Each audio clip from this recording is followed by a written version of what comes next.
So we are here on the Golden Bridge, which are infamous for these hands holding the bridge up.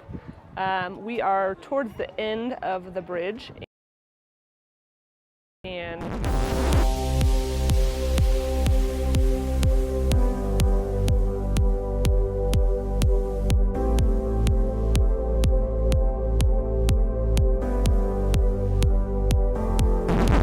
Hey, what's up, guys? Tip and Tara here from Fit to Travel. Welcome to another episode of us just sitting chatting about our travels to you. Today is another installment of our Vietnam series here, and we're going to talk about Bana Hills, which is in the Da Nang area, which is located just a little bit outside of Bana Hills, outside of Da Nang.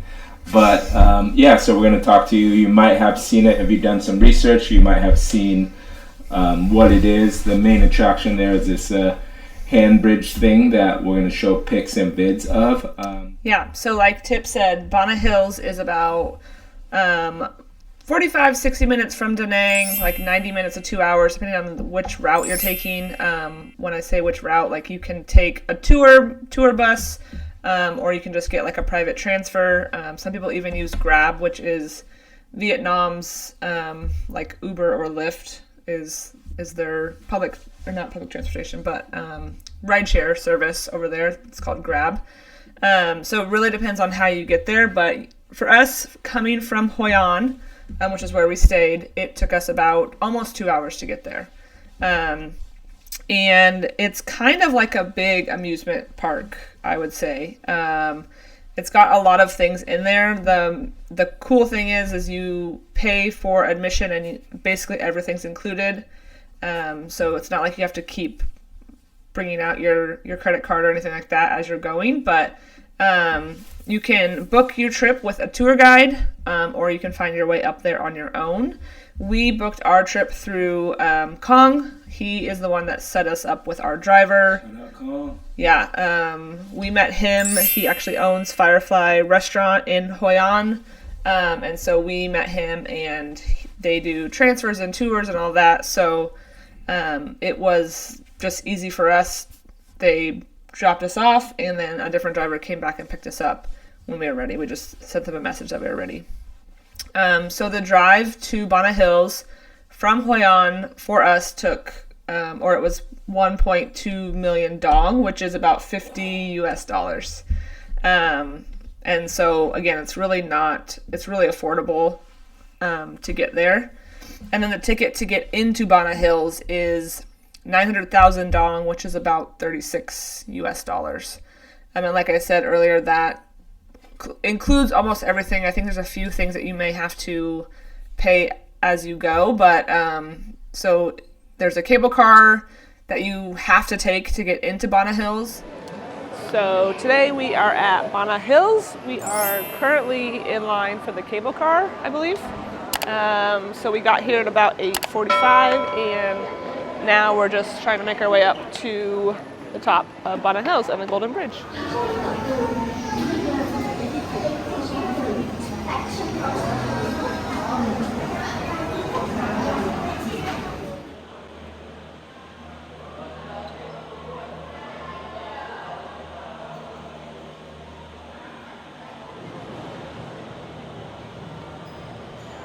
I think it's the longest cable car in the world. It's like 15 minutes. Has really cool views. So that's included, and then there's like a few different like rides and that kind of stuff up there at the top. But yeah, when you first arrive to Bana Hills, there's going to be kind of like a short little shuttle from the parking lot to the entrance. And you could easily walk there. Yeah, you could easily walk there, but you don't really know when you're first getting there, so you just get on the short little shuttle. And then if you don't have a ticket, you would buy a ticket down at the entrance. We got our ticket ahead of time, so we didn't have to worry about that. But when we got there, the lines were not that bad at the bottom to get like tickets and stuff. They have bathrooms. I think they had some food down there also before you even go in. And then you kind of just wind your way through. So there's kind of a lot of walking to get to the actual cable cars. But it's very well organized. It was busy, but it felt like it went pretty fast for us. I mean, yeah, at the time that we went, there was, it was like 9 o'clock, and we thought we'd be early, but it was still kind of busy at that time. And so just expect a good, I'd say probably 20, 25 minutes, maybe half hour till you like get to the cable cars with all the lines and all the people that are coming. And we were even there on not the greatest day. So it was, people are going to plan, they're going to be there. So just be aware of that. Yeah. Okay, so what to expect when you get inside, and we talked a little bit about before even getting inside, and the lines that you have to navigate through to even get to the cable car. But once you get to the cable car, it's a good 15-minute ride up, and then just expect a lot of walking. We had my parents with us, and they're older. My dad's in his 70s, my mom's in her 60s, and there was quite a bit of walking. Mm-hmm. So luckily for us, it was kind of a overcast day, so it wasn't too hot. Even though it was still hot, we were sweating, but it was just, even on like a hot day, I could imagine it'd be pretty tiring there. One thing that you can be sure of, I think, even depending on whatever time you go, even when it's not busy, is there are a lot of people there. There are a lot of people, especially when you step off and you get off of the sky tram, and then you walk out onto the bridge. A lot of people, this is a good pro tip here, is a lot of people want to take pictures right away. So like you step out and then you stop there and it's just a big mush cluster of people, but if you just kind of walk through that, like, then you can get through that initial little bottleneck that's right there, and then you can probably snap a lot of pictures before that bottleneck starts moving down the way. The bridge, I think, is like the most popular thing for Bonnet Hills. That's what you will see when you look up Bonnet Hills, is like that bridge with the two hands holding the bridge, which it's really cool. But because of that, everyone is super excited to see the bridge, and so like right when you get on the bridge, everyone's just like taking pictures with their selfie sticks in the middle of the bridge, and they don't care about like having a walkway. So like Tip was saying, we just tried to like book it to the end, and you can get the same photos, if not better, because there's not a million people right there. All right, so we are here on the Golden Bridge, which are infamous for these hands holding the bridge up. We are towards the end of the bridge, and first thing when you get on the bridge, there's going to be a lot of people taking pictures, selfie sticks, all of that. So if you can kind of make your way towards the end, it's going to be a little bit more open. You have to go that way anyways, so just allows you a little bit more photo opportunities. But it's 9:35 on a Sunday, and it's really busy. So just know that first thing in the morning is going to be the best, but there's still plenty of opportunities to get a shot. You just have to kind of be patient and dodge all of the selfie sticks and tripods, but it's worth it to come up here. Yeah.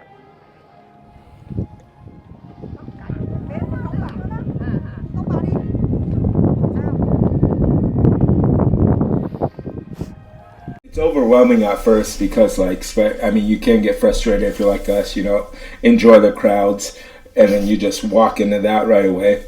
But, there's going to be ebbs and flows and times where you could, if you really wanted to get that magical shot while people were, while it was still busy. Like, if you go towards the end of the bridge, you can find, slots in there that I noticed.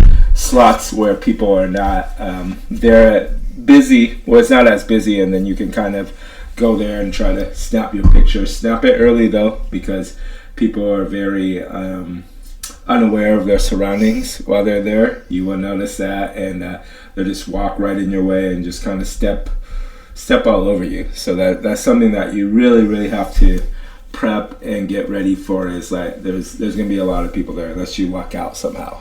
Yeah, I think you can stay the night at Bonnet Hills. Bonnet Hills has one hotel. It's a pretty nice hotel. It's like the Mercure something. But I think if you stay there, obviously you can get up earlier and like go visit. I'm not sure how early the bridge would open. I know the cable car doesn't open until like 7:30, so that's part of it. Is like you can't get, if you're not staying there, you can't get up there until a certain time. But if you're staying there, you probably are able to have a little bit more of that private time to just take those pictures too. Yeah. And then one thing we did notice, we thought getting up there early would be beneficial, which, I think it was, but also as we were leaving, because I think everybody thinks it's getting early there is going to be good. As we were leaving, I noticed the line was not nearly what it was before, and so it's like, but it also could be weather dependent and that type of stuff. Yeah. I think the tour buses generally go in earlier because it gives people the whole day to explore if you want it. Mm-hmm. So that was part of why it was so busy when we went. We went probably when all the tour buses were going, because you pay for the day, so you want to be able to explore the day if you want, which we didn't, but that's okay. Okay, so now what to do inside Bonnet Hills. So obviously we just talked about the bridge is, I think, the most popular thing to do at Bonnet Hills. It's really cool, great pictures. You're up in the mountains, so you're kind of like overlooking kind of Da Nang and the rest of like the city right there, which is really pretty. We could have. I think we saw Hoi An from there, but we weren't sure. Yeah. That's like the thing to do. There's lots of gardens around. There's like a French village with like shops. There's a big Buddha there, which is really cool. And that also has really great picture opportunities. So there's lots of things to see. There's also like an alpine coaster, which you can do around there. Again, it's kind of like an amusement park with a lot of those things kind of thrown in there. But really just walking around, they have like a little bit of like a European feel at like how they've set it up. Some of the gardens and some of the like landscaping and like architecture look very European. And so it's cool just to kind of like go in and walk around, even if you're not going to be doing a lot of stuff. I mean, it's, like I said, we paid $36 to get in for that. So even if you're not doing a lot, I think that's worth it right there. Because it's not overly expensive. I mean, something like that in the States would be $150 at the easiest, But they have lots of food around. You can grab coffee, ice cream, pastries, all that stuff, and just kind of walk. We walked a lot for just the short amount of time that we were there, just because it's kind of like never ending. Everywhere you look, there's something else to see. And we probably only walked like half. Yeah, we didn't do everything that they have to offer. And the views are just amazing. Like you get to the spot where you're between the bridge and the big Buddha, and there's just a spot where you can just sit and chill and enjoy the view. And we had a cloudy day, but also it was like kind of mixed, but like the views up there is, it's worth that 15-minute ride up top. Yeah, and even in the cable car, you get some great views overlooking, which is great. I definitely thought that it was pretty even on a cloudy day. And also if you're looking for a good photo op of the bridge, right so if you come off the bridge, you're gonna like kind of take a sharp left and go down. There's like a little walkway down almost below the bridge, but not quite. And so you get to see the bridge, and there's not as many people, at least when we were there, not as many people there. And so you kind of are not on the bridge, but you get that whole view of like the landscape of the bridge. So that's a good photo op if you're looking for something without as many people. So I think this area is the best spot for pictures with the hands. Right when you get off the bridge, there's going to be like a little walkway that you can go down. It's really pretty with some flowers, but you can get a better picture with the whole hand, not just like the fingertips. So that's our little hidden secret. There's not many people down here right now, which is also nice. Yeah, the one less viewed by people, but it's still a really cool shot.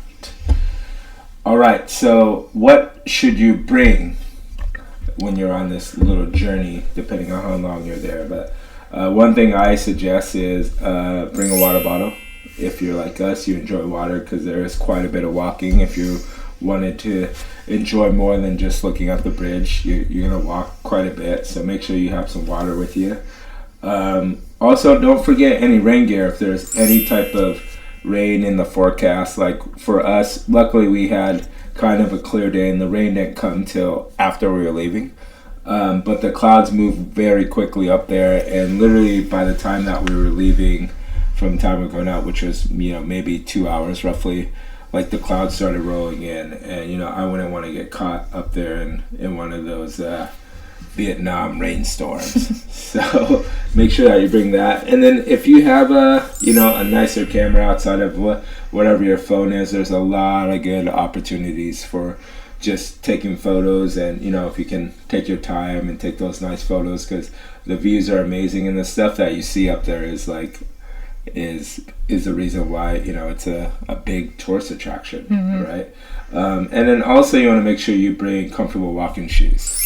That's one thing. Like, I wouldn't suggest being in flip-flops unless you really wanted to, because I think throughout that whole time, my Apple Watch said we walked like 4 or 5 miles, which is a good walk, and in flip-flops that can be tough. And again, we didn't do everything up there. Yeah, exactly. So depending on how much you're going to want to walk, but if you're going to want to see that Buddha and see like the good views, you're going to be walking at least, I'd say, about 3 miles. So yeah, and then they also have like little souvenir shops, so bring some extra money.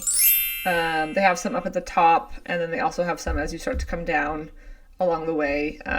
Very reasonable price souvenirs for something like that. Again, I'm comparing it to like a Disneyland or something, which would be like way overpriced, but the little keychain that I'm making an ornament type thing was like $3 or something, so lots of things that you can buy along the way, so you can stock up on goodies there. Okay, how long does it take? You could essentially be there all day because they have plenty to do. Like we talked about, we didn't spend all day. We just only spent a couple hours. So it took 90 minutes to get there. We probably spent about 2 hours in the park and then 90 minutes to get back. So we did like a 5-hour, basically like a 5-hour tour or, excursion thing. But again, with all the rides and all the things to do, if you want to, you could just plan for the whole day to be there and hang out. But we mostly just explored, took pictures, and then moseyed back, which was perfect. It was a good amount of time, but it wasn't, too overwhelming. Yeah, it's perfect for us, what we like to do.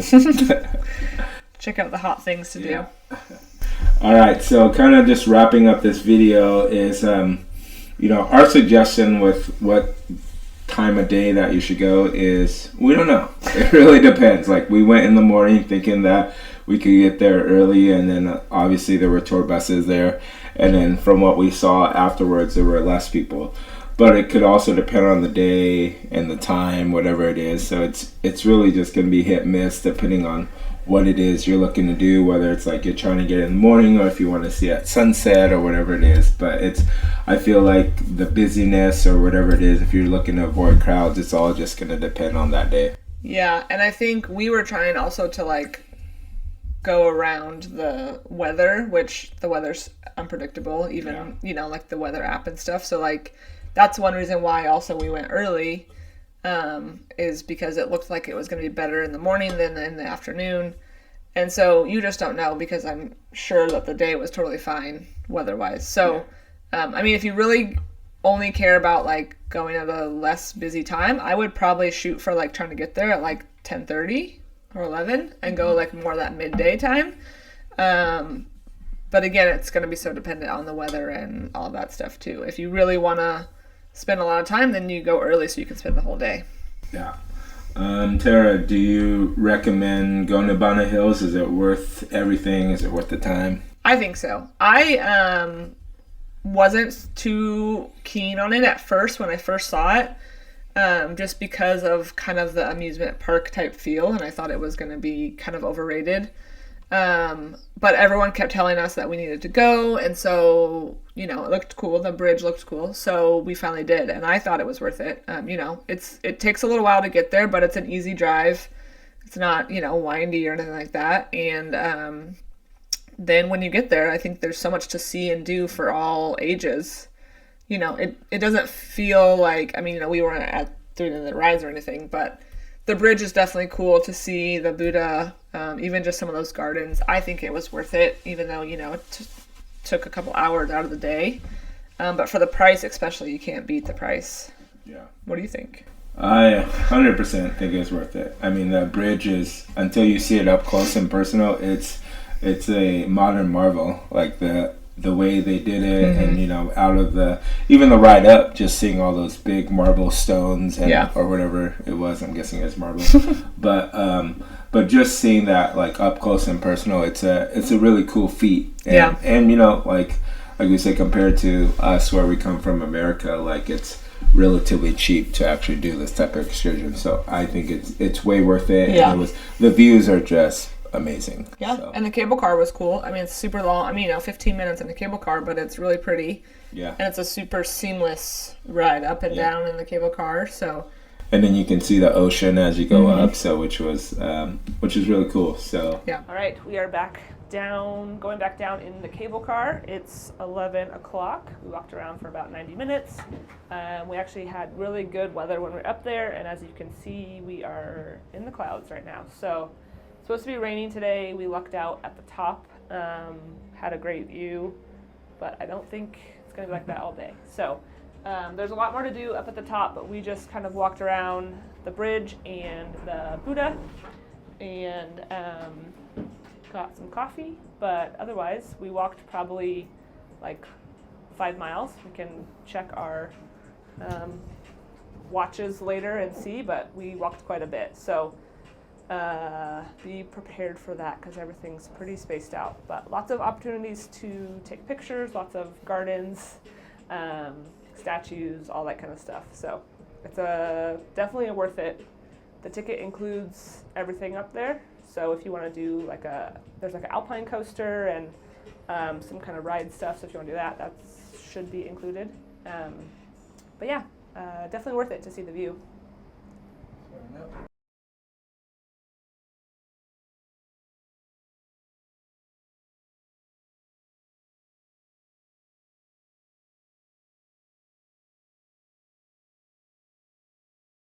Yeah, I definitely recommend if you're visiting Da Nang or Hoi An, or even some of those places around there. I think it's definitely worth a day trip to visit Bana Hills.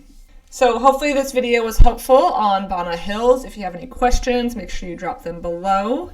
Also, make sure you go watch our things to do in Hoi An if you are visiting Hoi An or Da Nang. Yeah, and then also make sure, again, the link will be down low, but if you want to help us out, if you like what we do and you want to help pay for an excursion next time or something on our next trip, then check out our Patreon. It helps us out a lot and it makes us want to keep doing this stuff because it lets us know you guys like it. So hopefully you guys enjoyed this video. We will see you in the next one.